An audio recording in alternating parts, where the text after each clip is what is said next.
एक गांव में शांति नाम की एक बूढ़ी माई रहती थी। शांति बूढ़ी माई बहुत ही गरीब थी। घर में ना ही तो कुछ खाने को था और ना ही कुछ पहनने और रहने को। लेकिन फिर भी शांति बूढ़ी माई किसी से कुछ नहीं कहती थी। उनका बेटा और पुतोह बाहर शहर में रहते थे और शांति बूढ़ी माई यहीं गांव में अकेले रहती थी। जब गांव में लोग पूजा पाठ करते थे या करवाते थे तो बूढ़ी माई को भी बहुत मन करता था कि उनके घर में भी पूजा पाठ हो और वह भी पूजा पाठ करवाए। शांति बूढ़ी माई शिव जी की बहुत बड़ी भक्त थी। वह हर सोमवार को शिव जी के मंदिर जाती थी। बस भगवान को फूल अर्पण करके वहीं पर ओम नमः शिवाय का जाप करती थी। शिव जी यह सारी बातें हमेशा देखा करते थे। एक दिन माता पार्वती ने कहा कि हे स्वामी, इस बूढ़ी माई का कुछ तो उपाय होगा, क्योंकि यह आपकी इतनी बड़ी भक्त है और आप इसे फल अवश्य दीजिएगा। शिव जी ने कहा कि पार्वती, तुम सही बोल रही हो। यह बूढ़ी माई दिन रात मेरा बहुत ही अच्छा से पूजा करती है। मुझे इन्हें फल अवश्य देना ही चाहिए। इस तरह से समय बीतता गया। बूढ़ी माई शिव जी का और भी अच्छे से पूजा पाठ करने लगी। घर में कुछ खाने को नहीं था तो बूढ़ी माई मंदिर के ही बाहर में बैठा करती थी। वहीं पे लोग उन्हें कुछ खाने पीने दे दिया करते थे।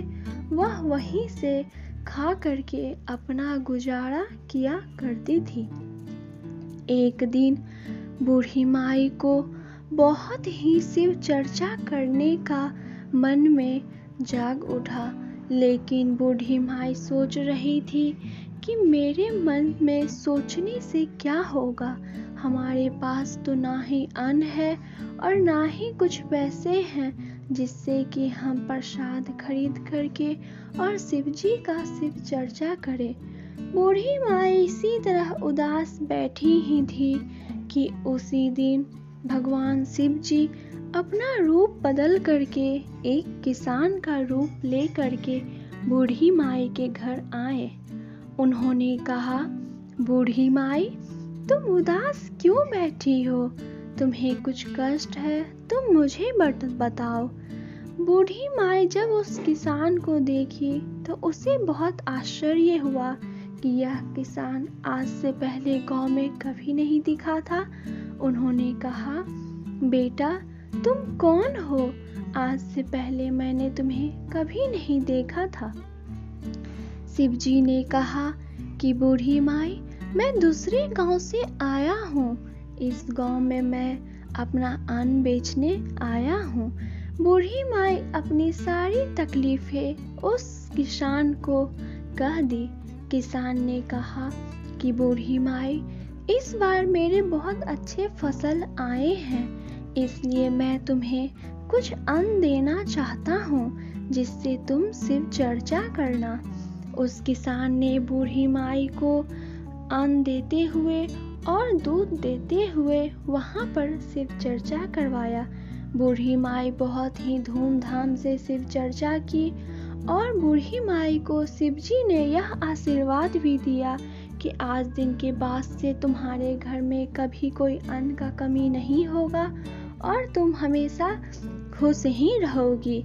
इस तरह से शिव जी बूढ़ी माई को आशीर्वाद दिए और यही चमत्कार भी हुआ कि उस दिन से बूढ़ी माई के घर में कभी भी अन्न का कोई भी कष्ट नहीं रहता था।